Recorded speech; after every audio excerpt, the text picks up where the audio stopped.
Hi everyone, my name is Belle, and today I want to share with you guys the story of an immigrant child. I am the oldest of two in the family. I have a little sister that's 5 years younger than me. We moved here from southern China when I was 9 years old. At the time, my little sister was like 4.5. Growing up, I saw my parents worked under extreme conditions. Life for my parents and for me was very rough and unfair. However, my parents did do everything they could to provide shelter, a roof over our heads, and food for us to eat. My parents did the best they could to provide for the family, and we've always been very grateful for that. With that said, growing up seeing the way my parents hustled and worked, my mom used to work 3 jobs, my dad worked 6 days a week. So yeah, life was hard, life was crucial. I'm pretty sure a lot of immigrant families can relate. My parents were not home all the time, so I had to take up the responsibility to take care of my younger sister. Throughout the year, my little sister and I got really close to each other, so I'm always grateful for that. I'm very lucky to have her. For 10 years, we lived in a very small garage with like 1 bedroom. So my little sister, my grandma and I, we would sleep in that room, and my parents would sleep on a bed in the living room, like the garage area where we usually eat dinner. Dinner table was located right next to their bed, and we lived like that for 10 years. I was very used to like sitting on the floor, doing my homework, laying down, or like sitting on the floor, so it puts me in a bad habit. Like I cannot sit straight. And I did not realize that until I think I got my job, and I was slouching one day in a very important meeting with the whole company, and my boss pointed me out. She was like, "Don't sit like that," and I was like, "I'm sorry."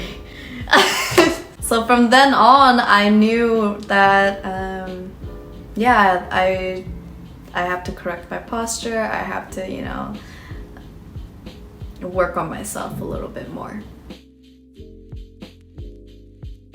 I started working when I was 14. Actually, when I was 12, I was already doing volunteer work.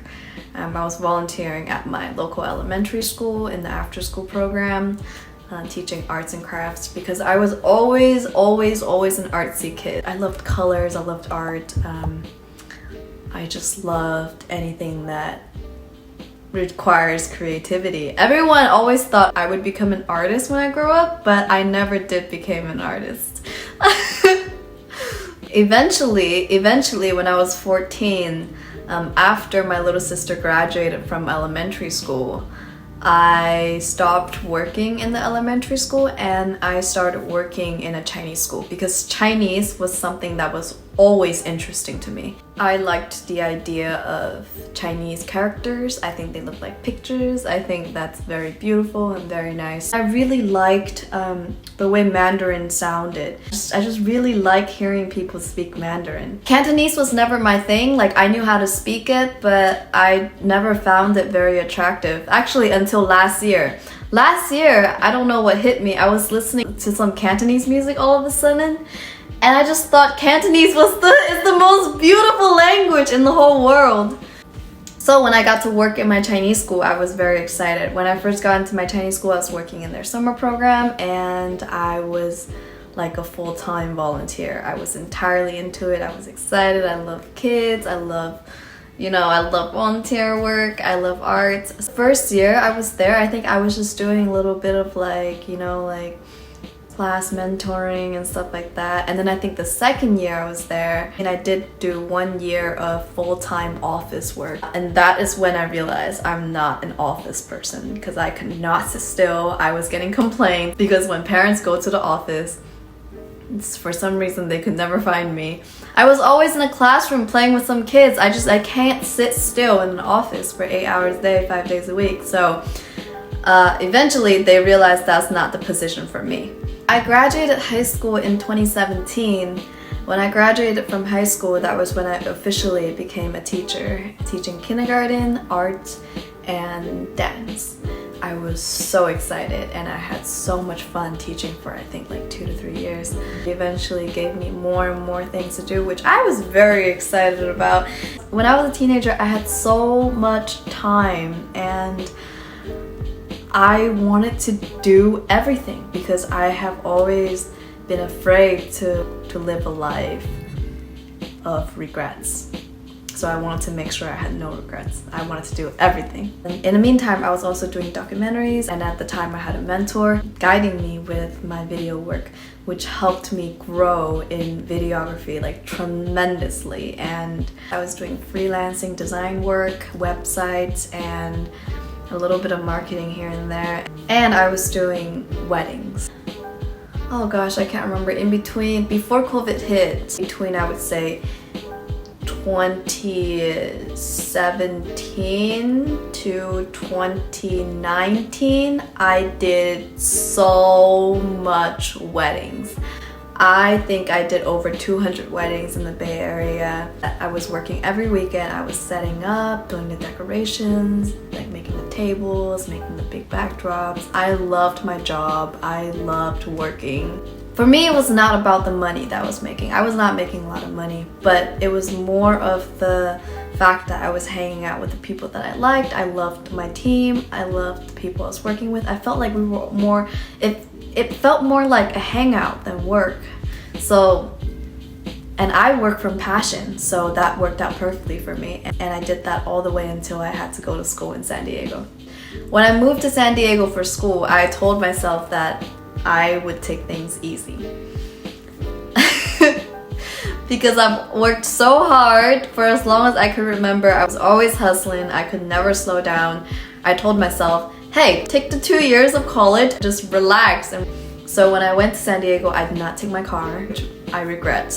And then COVID hit. I actually did not get to finish like my entire 2 year at San Diego because COVID hit and I had to come back to SF. Remember, I was doing online school. Remember, I was so bored, so I decided to take as many classes as I could online. And it was really tough because I was stuck home every day. I was doing tremendous amounts of class, like a crazy amounts of essays every day, every week. But I pulled through and I was able to graduate like half the year early than my class. In my final quarter of school, I only had one class. And I remember sitting on my bunk bed looking at this one class and I was thinking, oh my gosh, if I only have one class and I have to stay home, I would go crazy. I need to find a job. So that very day, after I registered for my class, I was already looking for jobs online. And I found 2 jobs I was interested in. One was marketing for this one company I was very interested in. And then the other job was a real estate assistant, and that was located in San Jose, which is like, I live in San Francisco, that job is located in San Jose, which is like, an hour drive away from me. So I was very interested in both. So I just sent out my resume and I applied for both jobs. I think it was a Friday night. I can't really remember. That night they called me and we had like kind of like a phone interview going over like my resume and my qualifications and stuff like that. Then it was Saturday. I woke up, I was out, and I got a phone call from them. They were like, hey, can you come in today for an interview? I was like, well, sure. So it was literally day 2, I went in for an interview. And I remember on my way to the interview, I was thinking to myself, like, is this a job I want to take? Like, should I do real estate assistant or should I do marketing? Because I was interested in both and perhaps like even marketing a little more. So I was really debating on my way there. When I got there, I was a little shy. I think I was a little shy, and then my boss came in. She was like, hey, so I saw your resume and I noticed you do a little bit of marketing. She was like, I was wondering if you would be interested in joining our marketing team. Ah! The inside child of me was screaming in like tears and cheers of happiness. That day, on that moment, like I just knew, like I just had this gut feeling. I was like, this is it. This is the job for me. And yeah, like I've been working with that company ever since, and that is Salah Homes, everybody, from San Jose, California, in the heart of Silicon Valley. I remember the first task they assigned to me was taking portraits for everybody. Like I knew photography, like I did a little bit of photography. So I was like, okay, why not? Fuck it, let's do it. So I set up like a photography booth inside the Salah Homes office. I did portraits for everybody.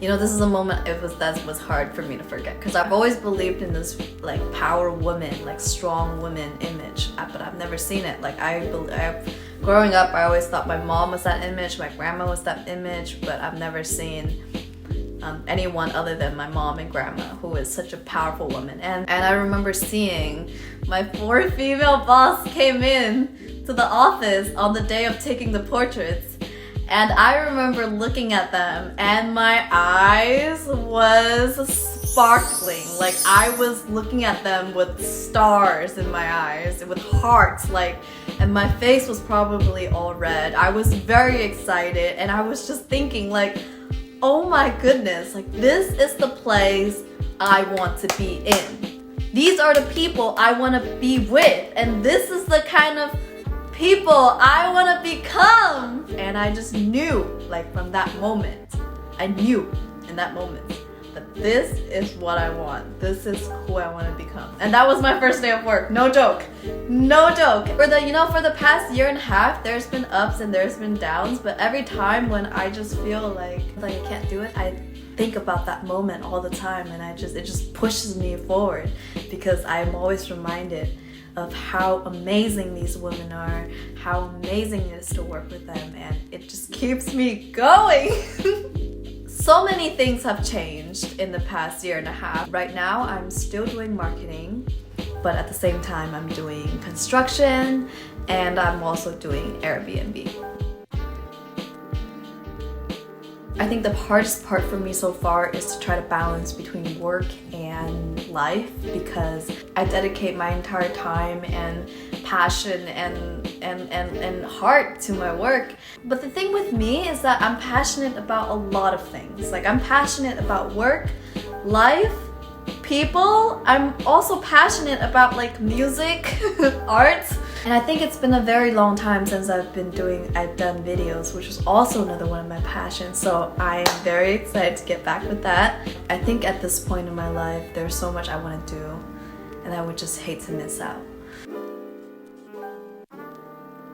It's been way over 10 years since my family and I have moved to America, and life is getting better, yeah, because we're growing up and we have jobs, and my daddy started his own little business. My mom, since COVID, has left her job and has been like staying home and just working on her garden, which I find to be such a beautiful thing, and it makes me want to work even harder because this is kind of life I want my parents to live.